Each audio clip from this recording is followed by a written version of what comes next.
Bismillahirrahmanirrahim. Assalamualaikum warahmatullahi wabarakatuh. Alhamdulillah. Assalatu assalamu ala asrafil anbiya'i wal mursalin Sayyidina Muhammadin wa ala alihi wa sahbihi ajmain. Qala rabbi shrahli sadri wa yassirli amri wahlul 'uqdatam min lisani yafqahu qawli, amma ba'du. Alhamdulillah, segala puji milik Allah Subhanahu wa taala. Marilah kita tidak henti-hentinya memanjatkan puji syukur kehadirat Allah Subhanahu wa taala atas nikmat, karunia dan hidayah yang telah diberikan kepada kita. Yang mana nikmat-nikmat tersebut tidak dapat kita hitung jumlahnya, saking banyaknya. Kemudian, salawat dan salam tak lupa pula kita kirimkan kepada baginda kita Rasulullah Sallallahu Alaihi Wasallam, kepada keluarganya, kepada para sahabatnya, dan kepada para pengikutnya yang setia meneladani beliau. Baik, pada kesempatan ini insya Allah izinkan saya untuk menyampaikan sebuah ceramah singkat yang berjudul pelaksanaan ibadah haji. Melaksanakan ibadah haji menjadi salah satu kewajiban dan rukun Islam yang harus dikerjakan oleh umat muslim yang mampu. Sebagai rukun Islam yang kelima, ibadah haji wajib dilaksanakan bagi umat muslim yang mampu secara fisik maupun finansial. Saat umat muslim menjalankan ibadah haji di tanah suci, terdapat beberapa rangkaian-rangkaian amalan yang perlu dilakukan. Nah, saat seorang muslim berkunjung ke tanah suci, menjadi hal yang sangat istimewa karena menjadi tamu Allah Subhanahu wa taala. Tentu seseorang yang menunaikan ibadah haji memiliki harapan akan menjadi haji yang mabrur sepulang beribadah haji di tanah suci. Ibadah haji ini dilaksanakan pada bulan haji atau bulan Zulhijjah, tepatnya ketika waktu wukuf di Arafah tiba pada tanggal 9 Zulhijjah, hari Nahar 10 Zulhijjah, dan hari-hari tasyrik yaitu tanggal 11, 12, dan 13 Zulhijjah. Ibadah haji merupakan ibadah yang harus dilakukan secara berurutan seperti yang sudah diisyaratkan. Nah, berikut ini tata cara melaksanakan ibadah haji. Yang pertama, ihram. Pertama kali yang harus dilakukan ketika kita melaksanakan ibadah haji adalah berihram. Pada tahap ini, para jamaah berpakaian haji atau ihram dengan mengencangkan niat untuk beribadah haji hingga tuntas. Ihram ini dilakukan pada miqat masing-masing. Pakaian ihram yang dikenakan jamaah laki-laki berbeda dengan jamaah perempuan. Pakaian ihram untuk laki-laki adalah pakaian yang tidak berjahit. Terdiri dari 2 kain, satu sebagai sarung dan yang lain untuk menutup badan lainnya. Adapun pakaian ihram untuk perempuan sama seperti pada pakaian sehari-hari. Demikian pakaian tersebut harus berwarna putih. Disarankan juga sebelum memulai aktivitas ibadah haji untuk melakukan wudhu dan mandi serta memotong kuku, memotong kumis, dan memotong bulu ketiak dan kemaluan. Kemudian, urutan berikutnya dalam pelaksanaan ibadah haji adalah wukuf di padang Arafah. Ini adalah aktivitas yang membedakan antara haji dan umroh. Pada ibadah umroh, wukuf ditiadakan. Nah, berkumpul di padang Arafah beberapa saat yang dinilai dari tergelincirnya matahari pada tanggal 9 Zulhijjah hingga menjelang fajar tanggal 10 Zulhijjah. Wukuf dapat dilakukan di mana saja asal masih di tanah Arafah.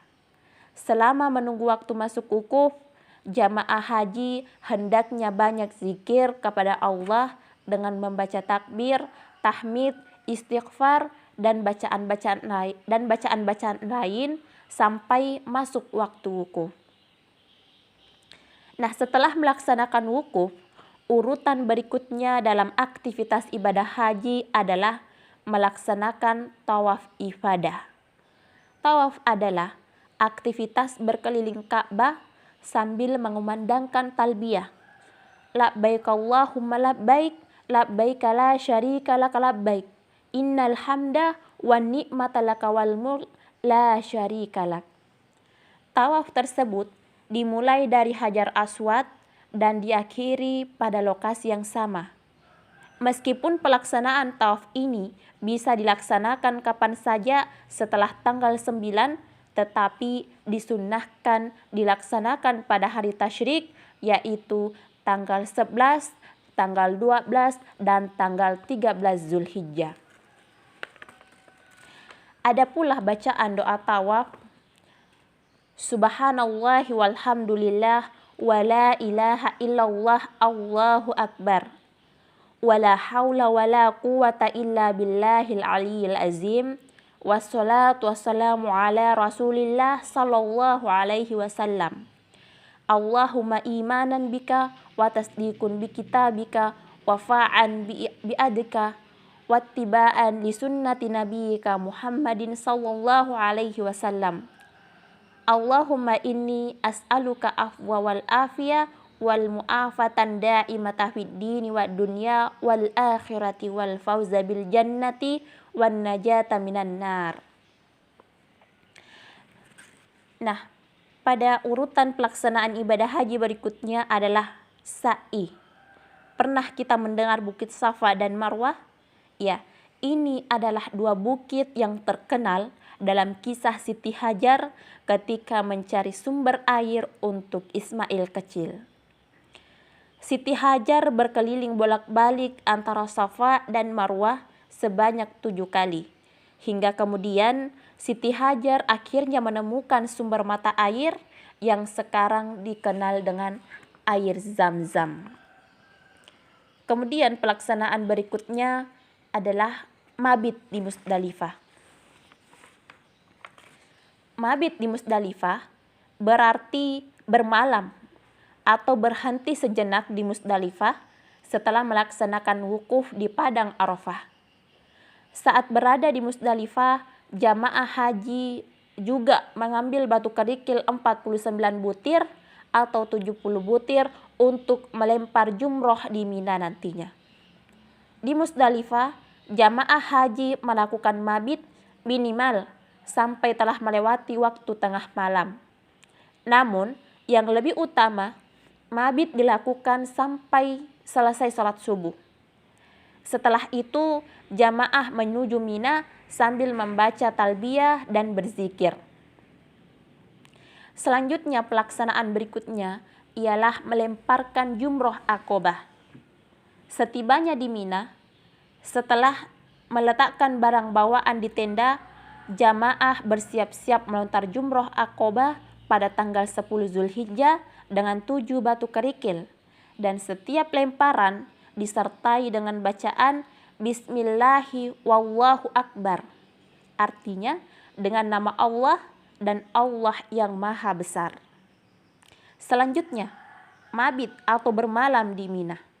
Nah, usai melaksanakan lempar jumroh, para jamaah haji dapat beristirahat dengan bermalam di Mina. Istirahat di Mina adalah dalam rangka memulihkan tenaga untuk melanjutkan aktivitas berikutnya.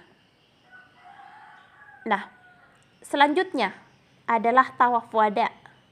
Bila pada tawaf sebelumnya adalah tawaf selamat datang, maka pada tawaf ini adalah tawaf perpisahan. Pelaksanaannya dilaksanakan ketika jamaah haji akan meninggalkan Ka'bah. Dan pelaksanaan yang terakhir adalah tahallul. Setelah semua rangkaian ibadah haji dilaksanakan, maka rangkaian penutupnya adalah dengan melaksanakan tahallul. Tahallul yaitu mencukur atau menggunting rambut hingga gundul. Nah, itulah tata cara pelaksanaan ibadah haji bagi umat muslim yang berangkat haji di tanah suci, yang mana tadi terdapat beberapa rangkaian-rangkaian amalan, antara lain wukuf di Arafah, mabit di Musdalifah dan Mina, tawaf di Ka'bah dan sa'i. Demikianlah ceramah singkat yang dapat saya sampaikan pada kesempatan ini. Semoga bermanfaat. Lebih dan kurangnya mohon dimaafkan. Saya akhiri dengan ucapan billahi fisabilil haq fastabikul khairat. Wassalamualaikum warahmatullahi wabarakatuh.